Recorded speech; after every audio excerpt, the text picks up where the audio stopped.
여러분이 본문의 말씀을 보시면 좀 이해 못할 사건이 터집니다. 그것은 예수님께서 베드로를 찾아가신 사건이죠. 베드로는 예수님의 수제자였습니다. 남다른 신뢰가 있었고 또 굳은 일은 마다하지 않았으며 언제나 주님의 마음을 이해하여 늘 앞에서 헌신하고 충성했던 사람이었죠. 그러던 그가 예수님을 부인한 대사건이 일어납니다.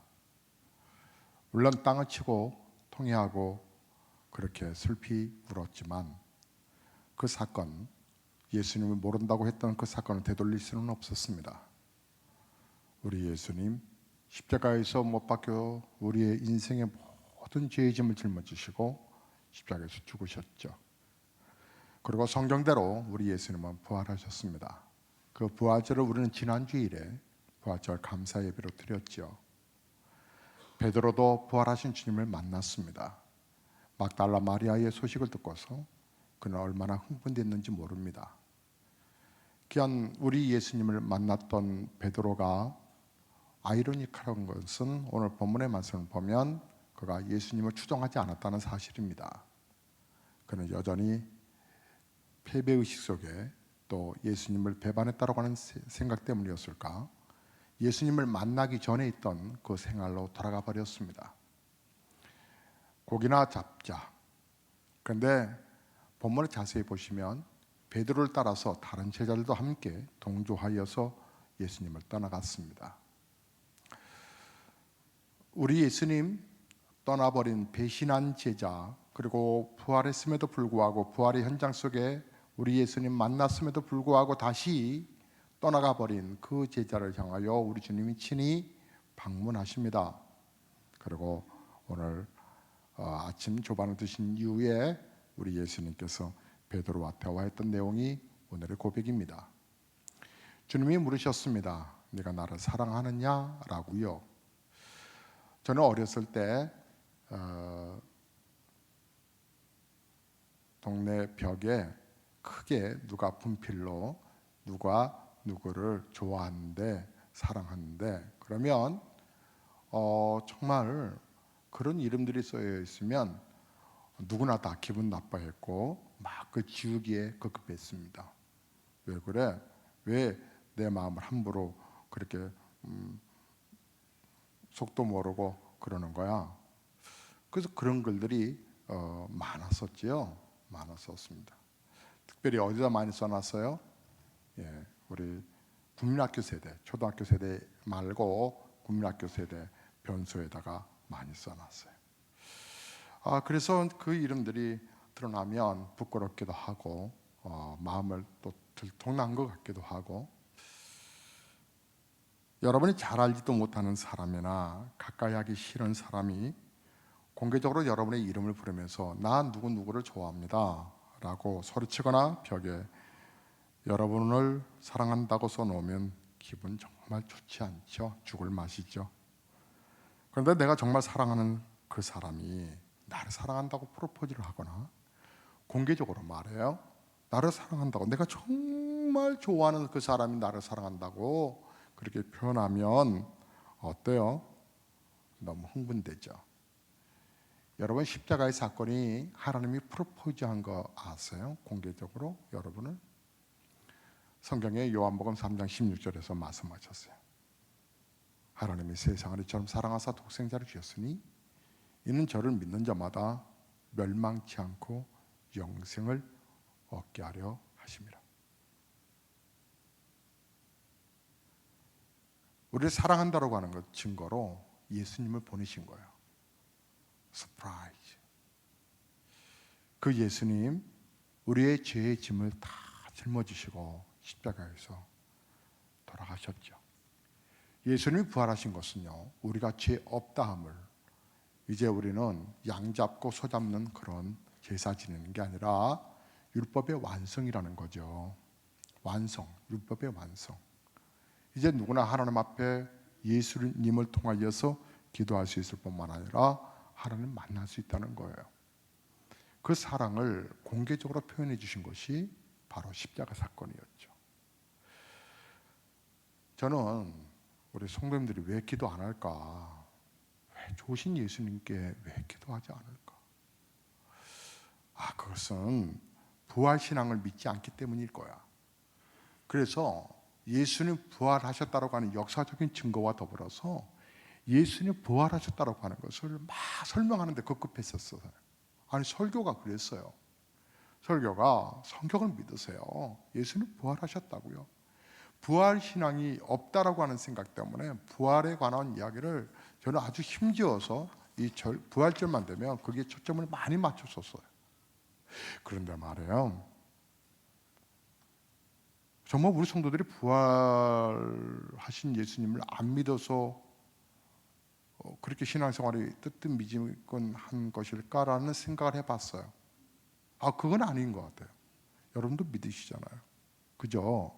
예수님 부활 신앙 믿으시죠? 예, 부활 믿지요. 믿어요. 죄 용서함 받았고, 저 때문에 주님이 십자가 지셨고, 그 주님이 부활하셨고, 믿어요. 그런데요, 우리도 모르는 사이에 왜 부활절이 절기 행사로 지난주로 딱 끝나버리는 것일까?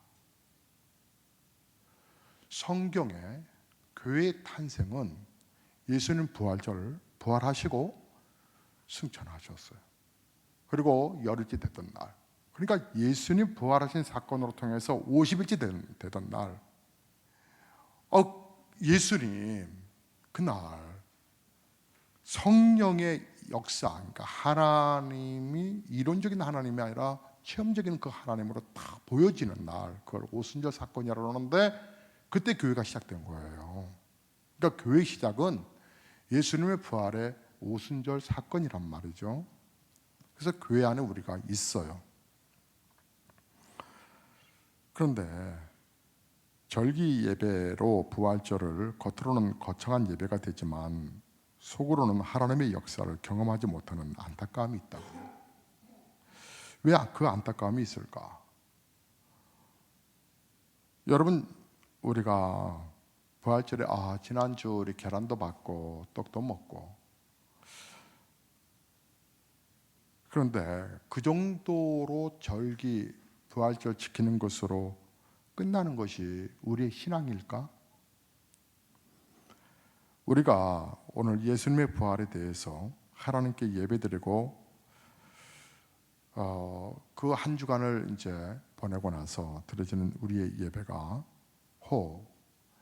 베드로가 정말 예수님 부활하신 거 봤거든요. 그런데 다시 그냥 옛날로 되돌아가 버렸어요.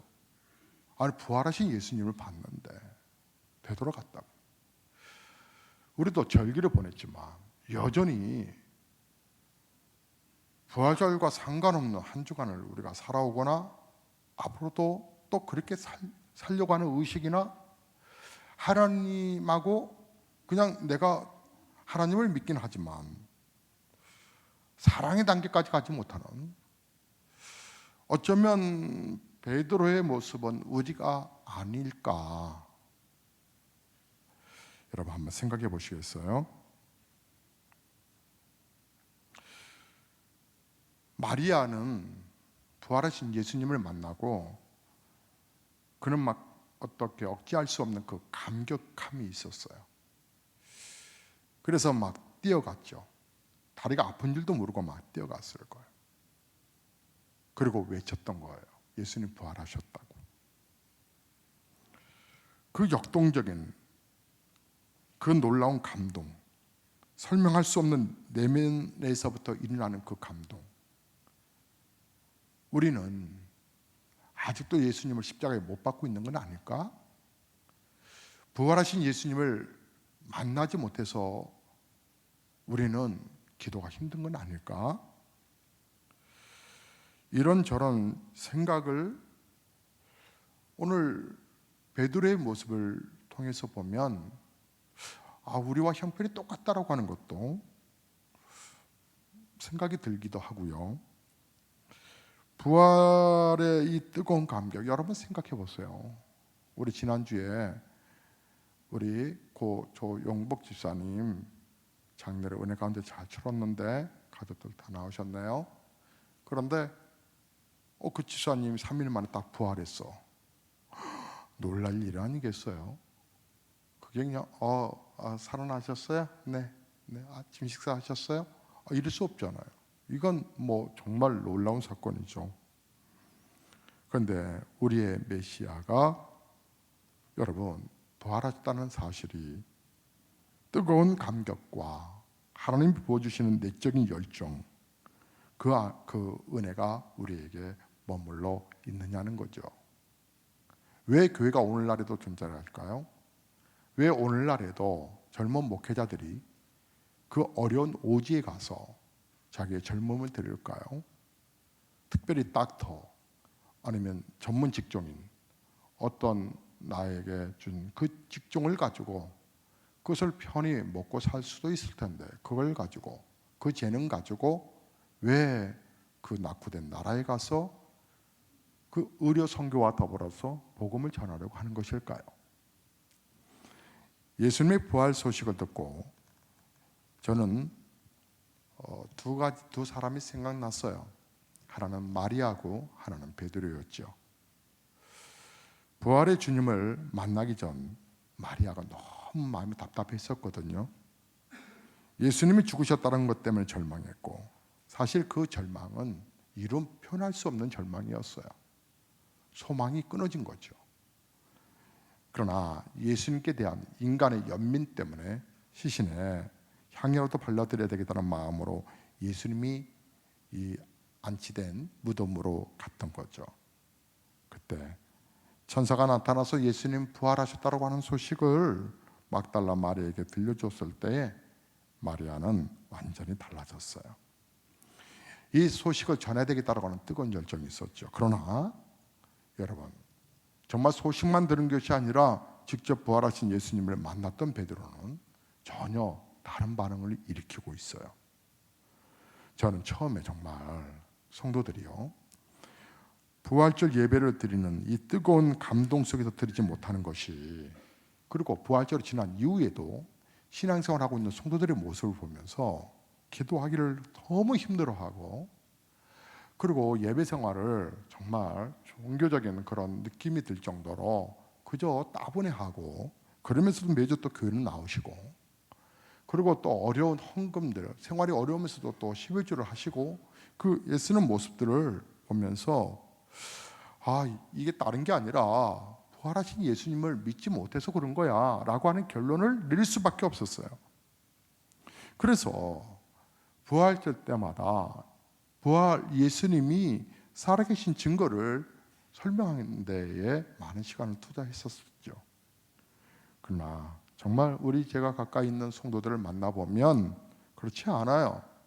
예수님의 부활은 다 믿고 있어요. 금방 여러분이 고백하셨던 것처럼 예수님이 분명히 십자가에서 죽으셨다가 사흘 만에 정말 부활하셨다고 하는 사실을 믿는데도 마리아와 같은 그런 특별한 감동이 없어요. 오히려 베드로처럼 그냥 먹고 사는데 급급할 뿐이죠.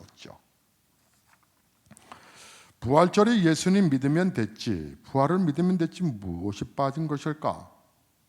여러분 진정한 부활의 신앙은 예수님이 죽으셨다가 다시 살아나신 것을 믿는 것뿐만이 아니라 그 부활하신 예수님이 지금 나와 함께 계시다라고 하는 것까지 믿어져야 여러분 부활신앙인 거예요.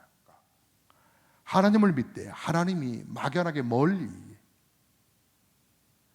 부활하신 주님은 오늘 베드로에게 오셔서 베드로야 너가 나 사랑하니? 그 말은 내가 너 여전히 사랑해. 그래서 너에게 왔잖아. 너 다른 길 가도 내가 너에게 왔지? 밥도 해줬잖아.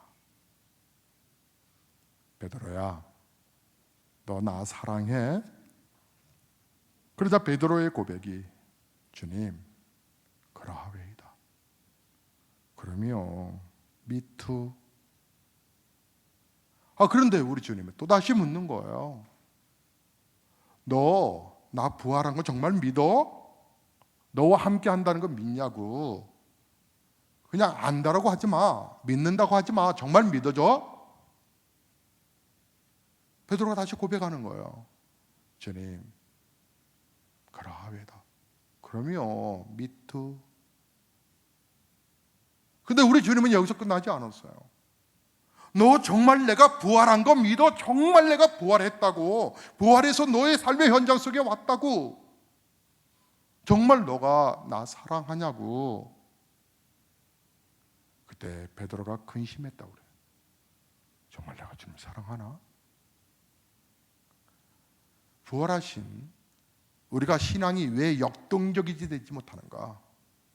왜 우리가 기도하는 것이 버겁다고 말하는가? 우리는 살아계신 주님을 믿는다 하지만 그분이 살아계셔서 나의 정말 내 삶의 중심에 오셔서 나를 이끄신다라고 하는 피부적인 신앙적인 부분을 거절하고 있는 거예요. 아니, 인정하고 싶지가 않은 거예요. 아니, 말을 못하는 거예요. 아니, 사랑을 고백하지 않는 거예요. 하나님은 우리에게 사랑의 정말 고백을 하셨어요. 예수 그리스도를 십자가에 못 박히신 것처럼. 부활절은 여러분 그냥 절기로 끝나는 게 아니라 그 감격은 계속 이어져 가야 되는 거예요. 역동적인 신앙이 되는 거예요. 오, 그분이네. 오, 맞아. 그분이시구나. 맞아. 그분이 부활하셨네. 이건 어떻게 표현할 수 없는 감격스러움. 내 죄가 사함받았네. 오, 내가 간구하는 기도마다 응답된다는 거야. 이건 이룰 수 없는, 세상에 그 어떤 곳으로 줄 수 없는 놀라운 은총이죠. 그래서 우리 주님이 부활하셔서 첫 번째 하신 말씀이 너희에게 평안이 있을지어다. 우리에게 평강을 주시는 거로구나. 예수 믿는 가장 첫 번째 행복, 하나님의 자녀가 됐다는 것뿐만 아니라 내게 주시는 평안이로구나. 삶이 아무리 버겁고 힘들어도 걱정하지 말자. 그분은 살아계신 분이시니까.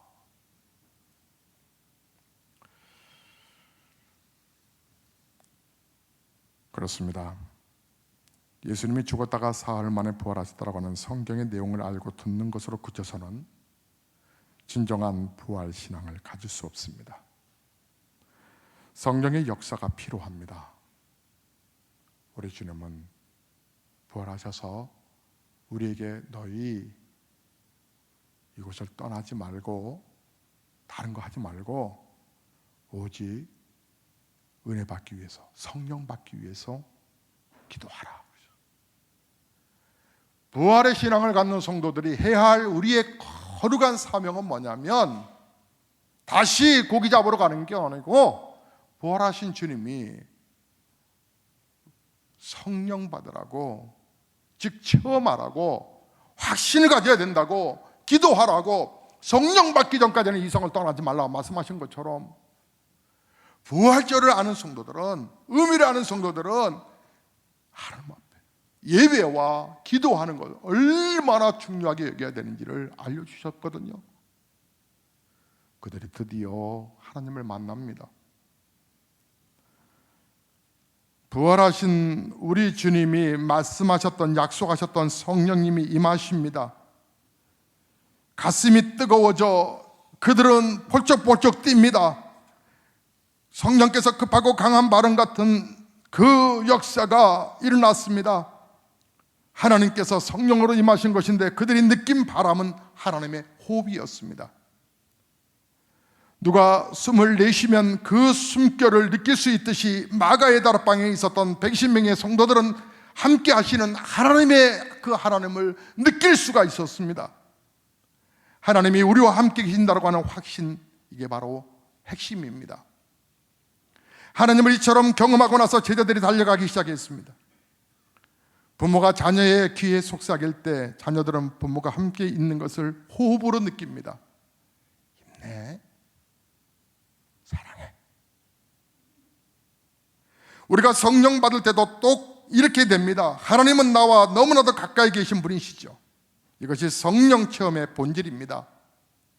마가 다락방에서 성령을 받고 난 다음에 제자들이 완전히 바뀌었어요. 저희들은 박차고 나가서 견딜 수가 없었던 거죠. 살다 보면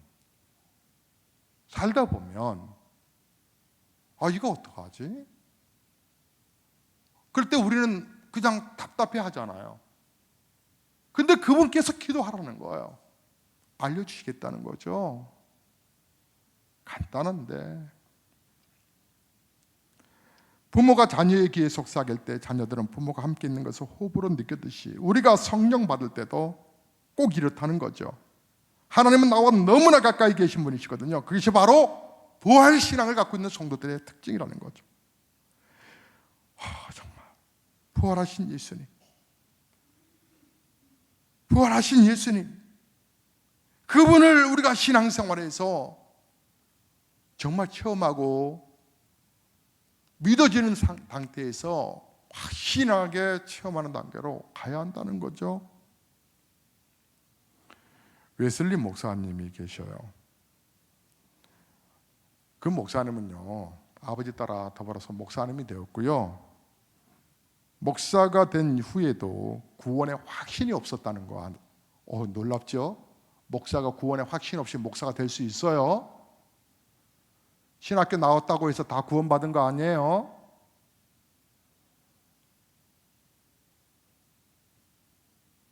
열심히 이분이 목사가 되고 성경도 많이 읽고 기도도 하고 또 때로는 금식기도도 했고 어려운 사람들 돕기도 했고, 그럼에도 불구하고 그저 종교 생활만 열심히 했죠. 목사로서.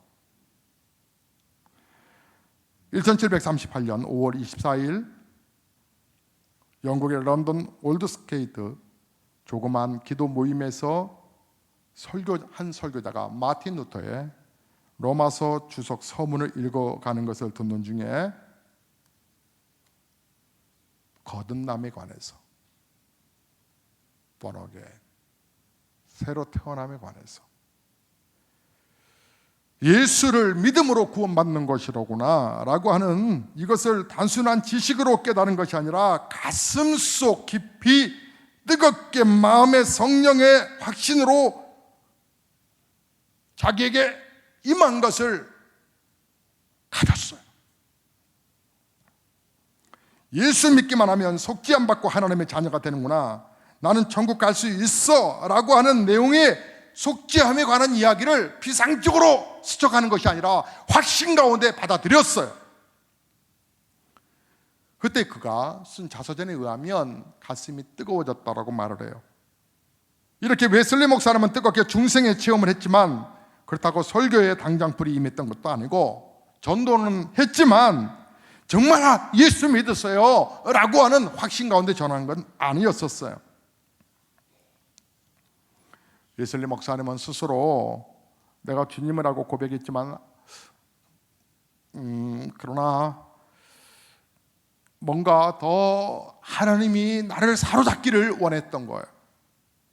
그래서 그는 간절한 마음으로 하나님께 기도하기 시작합니다. 하나님, 저는 마음이요 뜨겁고 구원의 확신을 가졌는데 이것이 사람들에게 전하기에는 참 한계가 있습니다. 제게 능력을 주십시오 라고 그가 이 기도 제목을 짓고, 부활하신 예수님 믿어요, 그러나 저에게 더 확신을 주세요 라고 한 6개월을 기도합니다.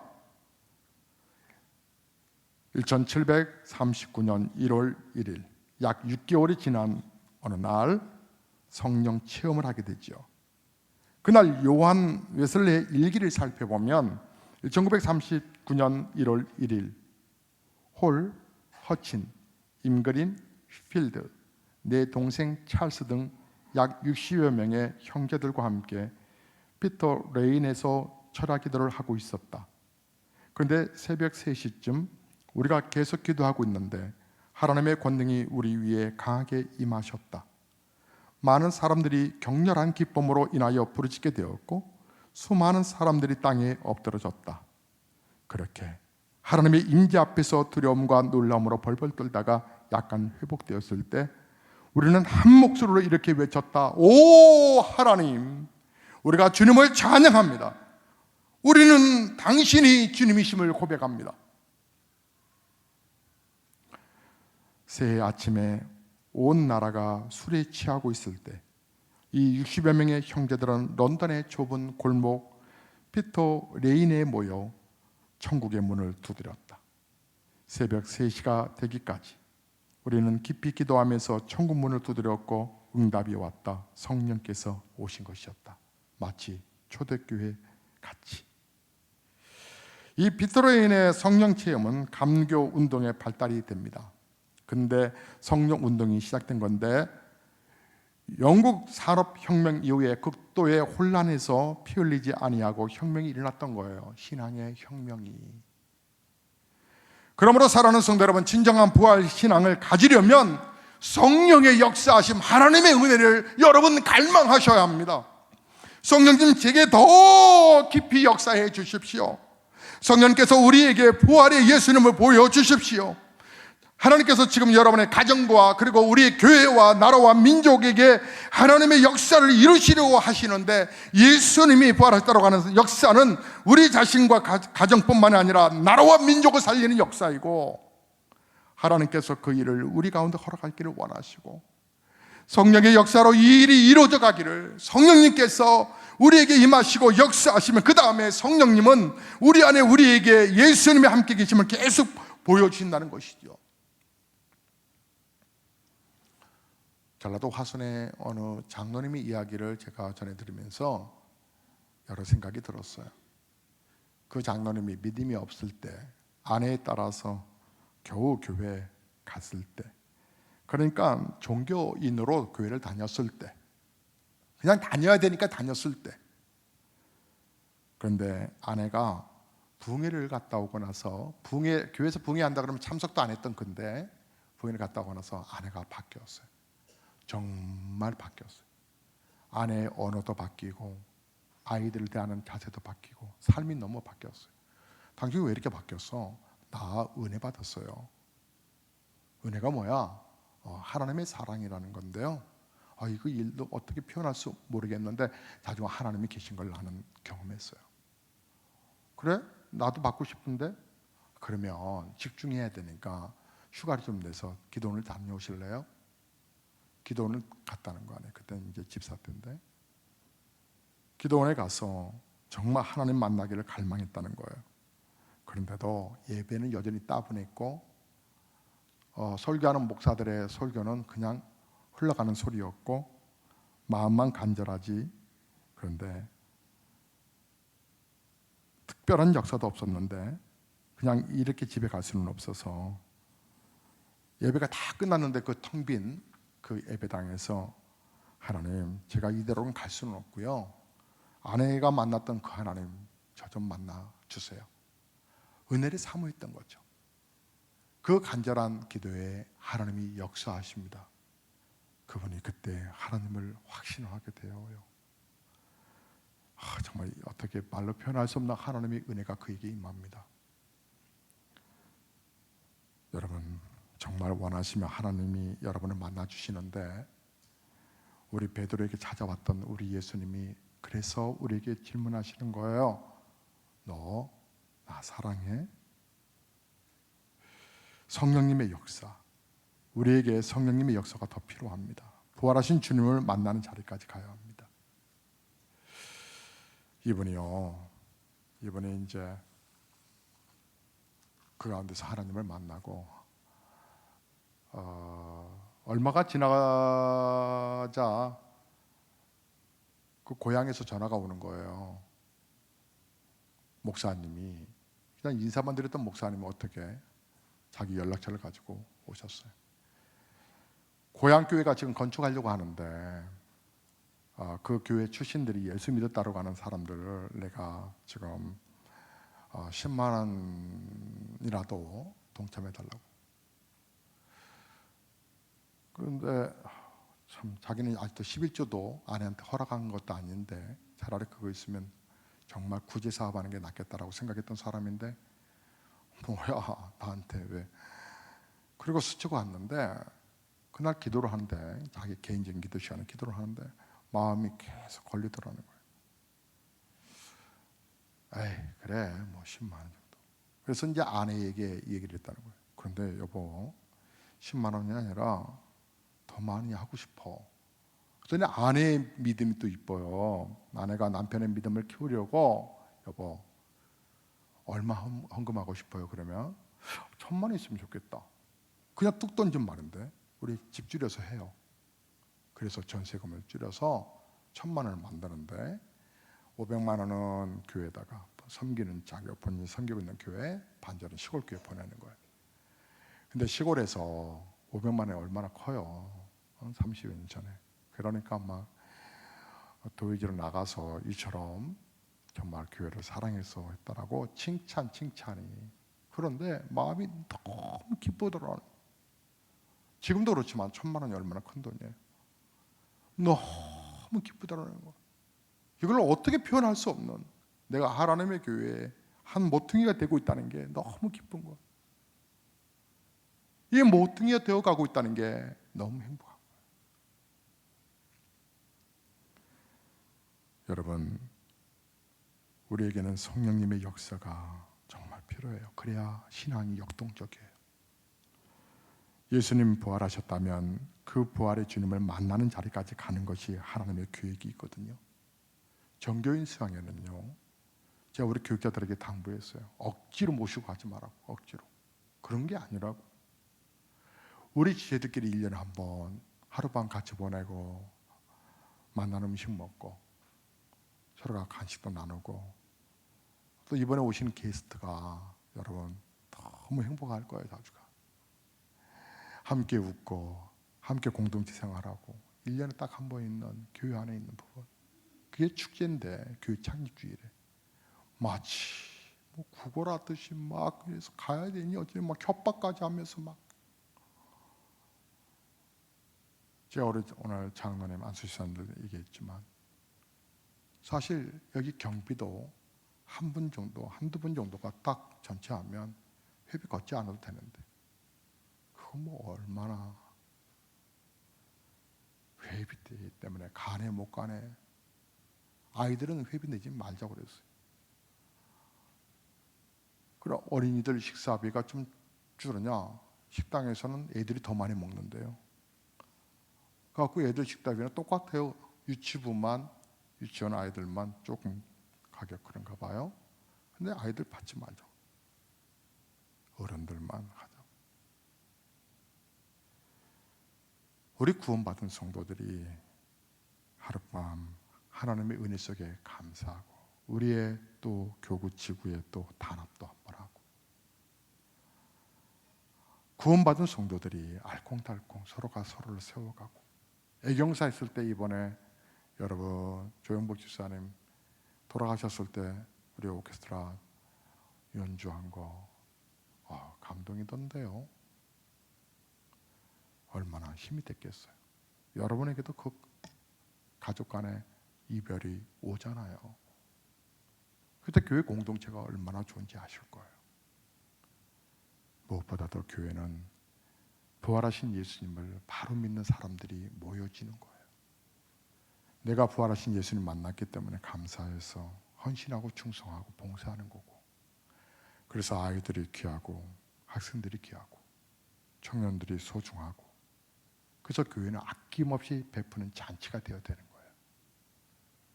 유명한 교회 우리 세울 이유 없어요. 하지만 행복한 교회는 세워야죠.